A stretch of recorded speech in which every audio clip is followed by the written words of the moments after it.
ផងនេះកុំឃើញមានមួយថ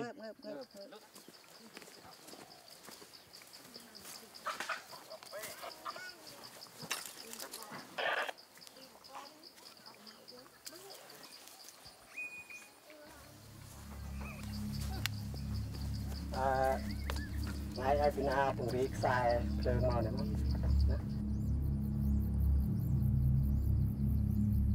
ប្រុងប្រយ័ត្នប្រុងប្រយ័ត្នប្រុងប្រយ័ត្នងៀមស្ងាត់កំតិច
Chef Yulden, I have an appointment. Good morning, Mr. Yulden. Would you like to complete that paperwork for me? Thank you.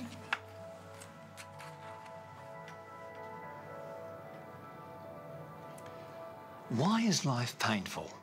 I mean, you have these earthquakes that destroy entire cities, tsunamis that wipe out thousands, and on the news we hear that someone's been senselessly killed for throwing food at a car, and our next-door neighbour's going through a messy divorce. Yes, pain is everywhere we look. And then something happens to us. A close friend dies. Our parents get divorced. And then the doctor calls to tell you that the lab results are back and he needs to talk right away. When it hits this close to home, we start thinking, hey, something isn't right here. Something is really, really wrong. This isn't how life's supposed to be, is it? Why can't life be pain-free? It sounds pretty good, doesn't it? A life without pain.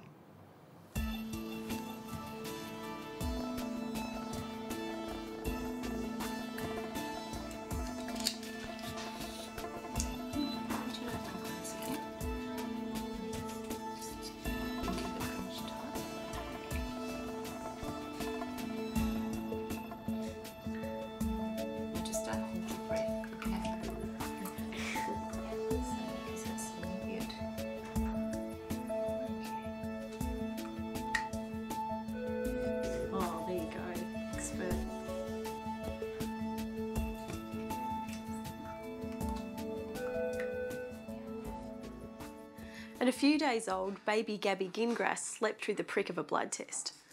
It turned out she didn't react to the pain of the needle because she couldn't feel it.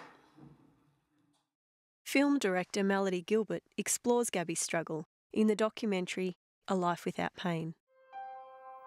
Pain teaches, pain protects, pain can save you from a lot of bad things in life. She was really an easy, wonderful baby for about the first 7-8 weeks of her life. About 4 months, she was an early teether, just like her sister. She started cutting teeth, and she had bit down through her skin. She would have bit down to the bone had I let her. It was just chewed up. It looked mangled and nasty. It looked like raw hamburger on her hand. If Gabby doesn't feel pain, what does she feel? She feels touch. Look at the bow on Gabby's head. Touch and pain are different nerves. So she can feel texture. She feels soft, hard. But she feels pressure, we're pretty sure. She knows when she slammed her hand in the door or pinched herself or done something. She knows she's different. I've told her many times that her body doesn't work the same way as her sister's. And that's just the way God made her. Careful, careful. The nerves that carry the pain signal from anywhere on the surface of her body to her brain, it never gets to the brain. She feels no pain. When I first found out that she doesn't feel pain, I was like, wow, relief. Oh, wow, that's something easy that we can deal with. Then you start thinking about it. You're doing a silly dance? All the time I think, will she get to go through school without a wheelchair? This is Ariel. She's going swimming. People always think of pain, pain, pain. Oh, if I could get rid of the pain. I'm thinking, you do not even know how lucky you are that you can feel it.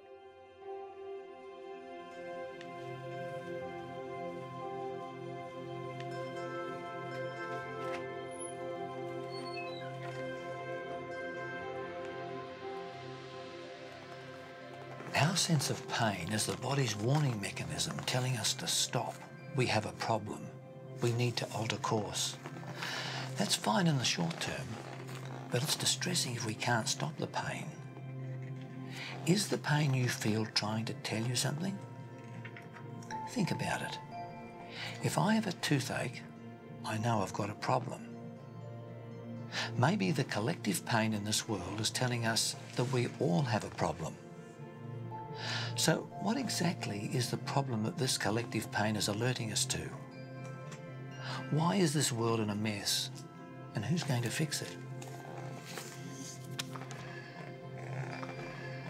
Who could guarantee that life is pain-free for everyone forever? God could. God could accomplish that, but he doesn't. At least not right now. And we're angry with him for it. We say, God can't be all-powerful and can't be love. Maybe we go a step further and say to ourselves, God is the problem. After all, if he was love, if he were all-powerful, this world wouldn't be the way it is. Pain wouldn't be waiting just around the corner, ready to blow up right in our faces.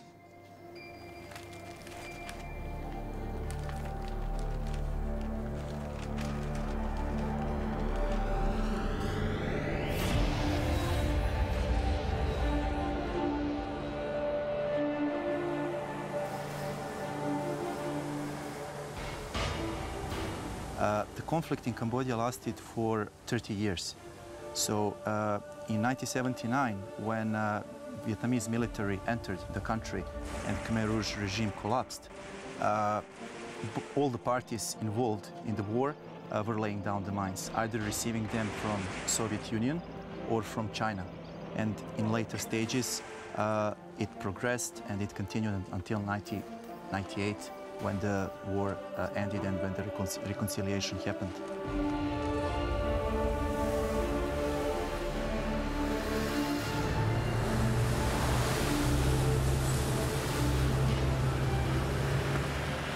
Landmines cause pain seemingly indiscriminately. They are designed for war, but can lay dormant, ready to inflict pain long after the battles are finished. Demining an area takes time, and you can't get rid of them overnight.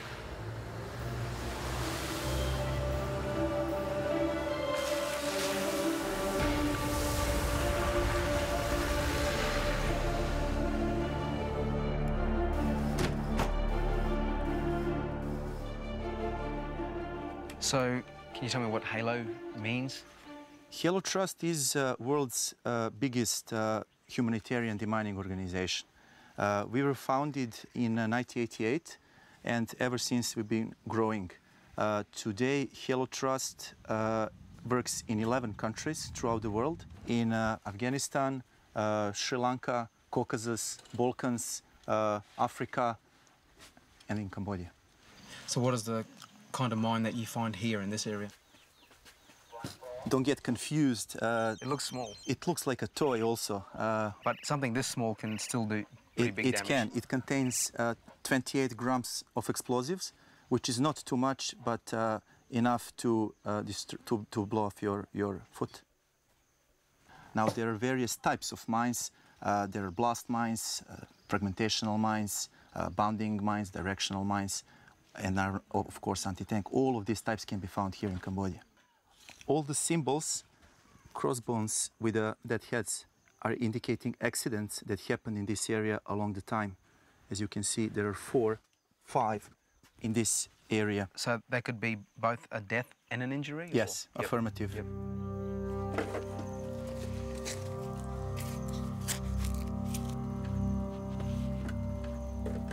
So Goran, how many landmines would there be in Cambodia?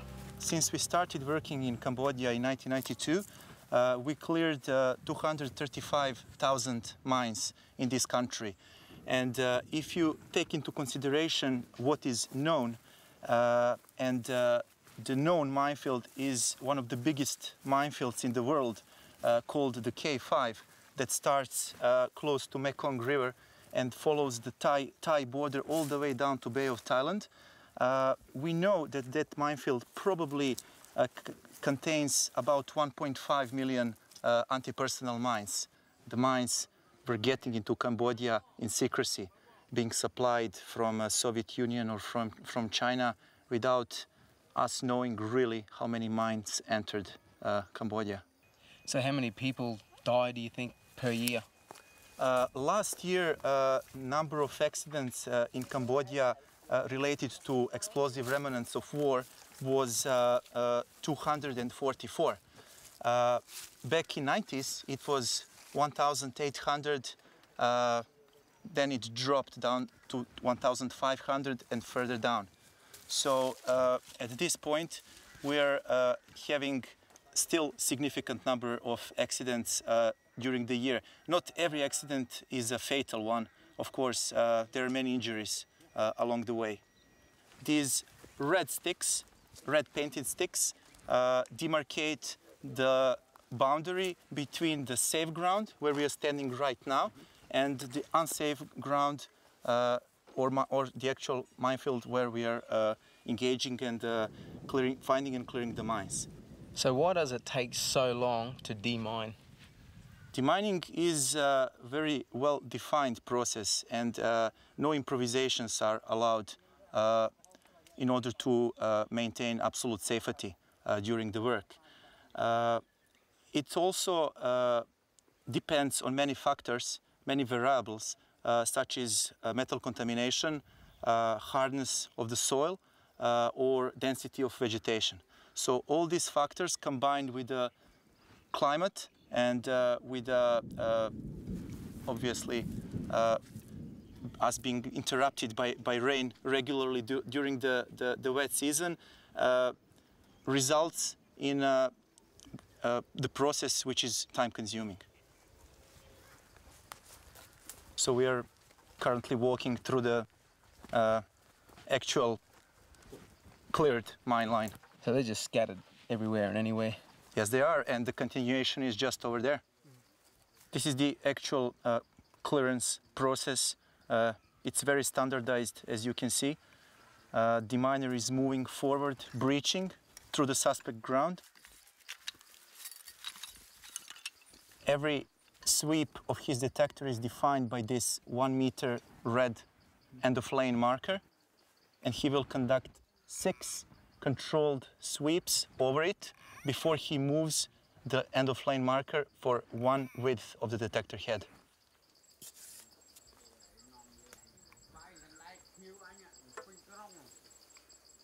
Now he is conducting a signal investigation through excavation. During the dry season, this process can consume 1 hour sometimes, not just 10 minutes like here. Well, we're on the mine line right now, so I wouldn't be surprised if this is another MD-82 Bravo. I'm getting nervous just watching him. I'm just wondering how he must be feeling getting that close. Well, this is a routine work for him, so I don't think there is any stress involved in the process regarding our staff. So this is just another day at the office for him? I think so.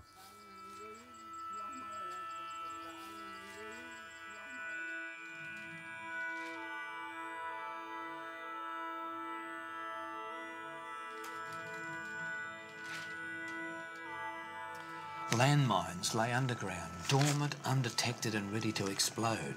Anyone can be hurt, a soldier or an innocent child.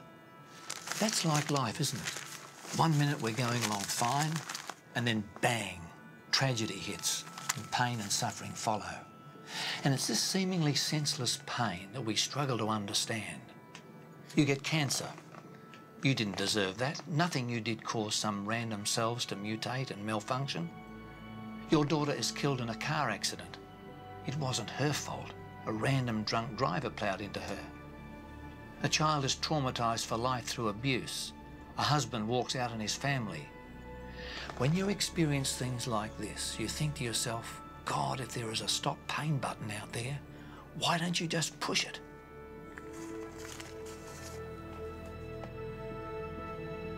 Jeff, please come through.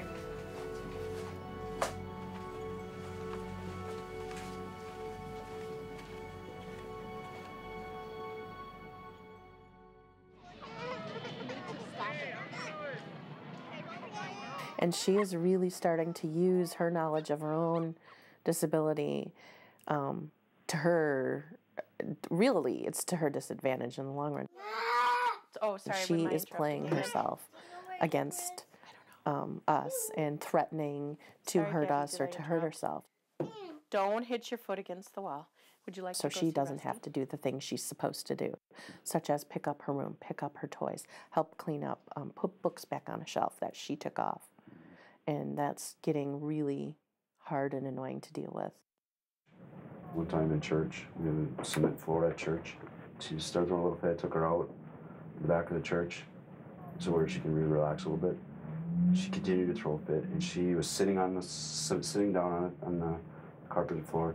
She snapped her head back so hard and smashed her head on the cement so hard that people 20 feet away turned around and looked. And I knew what it was. I just went, that's brain damage time, yeah. Or even death. I mean, smash your head out. Yeah. I mean, so it's not just that we want our little daughter to be perfect in public. There's like serious consequences here too that we need to get a handle on. Exactly.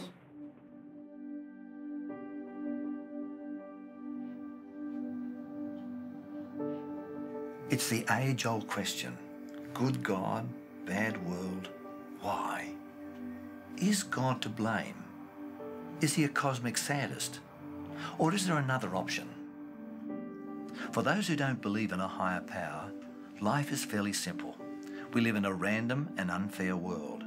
You are either lucky or unlucky. Things just happen by chance. The universe we observe has precisely the properties we should expect if there is at bottom no design, no purpose, no evil and no good. Nothing but blind, pitiless indifference. Blind, pitiless indifference? I've got to tell you that leaves me pretty cold.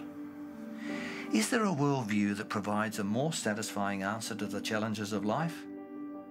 The key to understanding the problem of pain is to pull back the curtain and reveal the great cosmic struggle between good and evil. The Bible outlines a scenario where there was war in heaven. Lucifer, who we now know as the devil, chose to separate himself from God, and he convinced this world to also separate itself from him. This world system, with all its disasters, evil and pain, came as a result of that choice. We now have a planet in rebellion, and the devil is described as the ruler of this world. And so pain and suffering are not caused by the absence of God, but the presence of the devil. So how does God plan to stop pain? Does God have a master plan?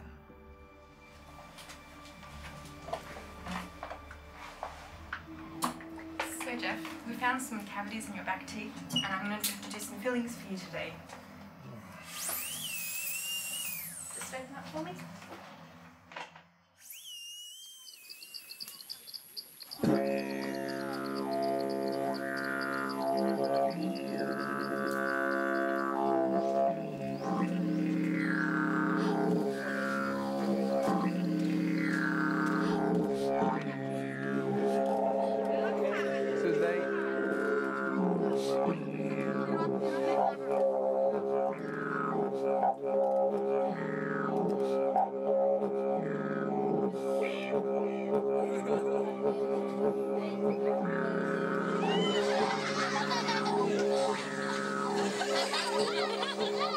So why didn't God just stop sin when it first raised its ugly head? Why do we have to suffer? And why doesn't he hurry up and just stop sin now? Well, sin's a bit like these landmines here in Cambodia. Its removal is a slow and dangerous process. The only safe way to do it takes time. The pain we see all around us is the evidence of that. God is allowing sin to run its full course to ensure the real issue is solved in the hearts of humanity forever. He doesn't want to risk the sin landmine laying dormant and exploding ever again. He wants us to be free from sin forever, and the only way to achieve that is time.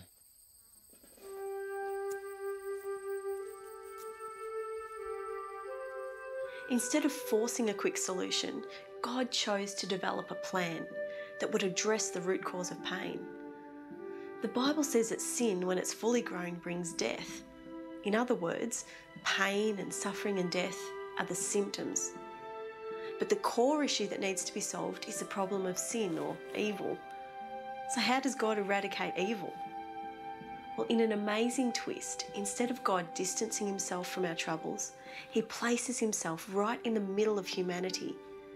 God came to earth and experienced his own pain, his own suffering, and his own tragic death. Why? Because that's what love does. I think when you've dealt with a sick kid for 4 years, and then you realize this is a lifelong condition, and that can just, get pretty heavy at times. Is this what we signed up for? No. But this is where we are. This is the reality, and this is what we have to do. We've met families that have lost their kids. So at the same time, so what if our kid is blind? So what if she ends up in a wheelchair? We've got her. We can hold her. We can love her. Again. Ready, set, go. Look at the bottom. Say it again. Ready, set, go. We can still go places with her. And some of those parents can't. I can't. That's something I can't imagine. Silly, silly, silly, silly, silly, silly, silly, silly. You're silly. I call it a journey. Silly, silly, silly. A journey that you just can't plan for. You can't. There's no one else to talk to. This is my new mermaid. She's swimming on top of the water. She's swimming She on loves top beluga of the whales. water. Will she, will she do spring break sometime, or can we take her to Florida? And I don't know, just stupid stuff like that. Could she ever have children? You take your baby with you everywhere? Yeah. Why? Because he likes me. Because he likes me. Well, I worry, I guess, some things I don't. We've got her. She's pretty healthy. We'll do everything we can to fight for her, to protect her. Are you ready to have mac and cheese? Okay, come on, let's go. Keep her as healthy and vibrant. One day at a time. Do it the best you can.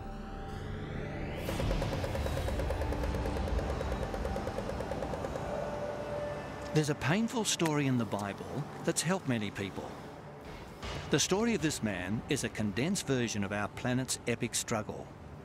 The man's name is Job, and he had everything anyone could ever want. The devil challenges God that Job only follows him because he's got it so good. So the devil asks to be let loose on Job, to bring him pain and misery, and see if he still stays true to God. So Job's world falls apart big time. All his wealth disappears through terrorism. Then his children are killed in a natural disaster. Next, his wife and closest friends turn on him. And finally, his health breaks. The amazing thing is that although no explanation is given to him, he never once blames God for any of this. We don't know how long Job's torment lasted, but we do know he got better, had more children, and regained his wealth, respect, and influence. The Bible says that the end of Job's life was better than the beginning.